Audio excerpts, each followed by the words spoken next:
Kinumpirma ng Philippine Amusement and Gaming Corporation o PAGCOR na ipagbabawal na nila ang Pogo Hubs na nasa mga compound.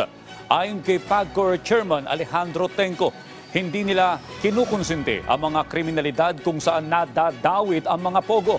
Sabi naman ni Tenco, anuman ang magiging pinal na desisyon ay sasang-ayon sila. Pero batid nila ang mga empleyadong maapektuhan nito. Meron po kaming mga bagong panuntunan.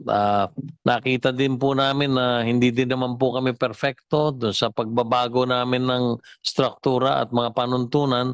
Meron pa po kaming mga enhancement na gagawin. We are coming out with certain guidelines. We are already banning hubs. We are not, in the meantime that wala pa namang order ng closure, this early I can inform everybody that we will not allow any hub existing or going to be applied for. We will not approve it anymore.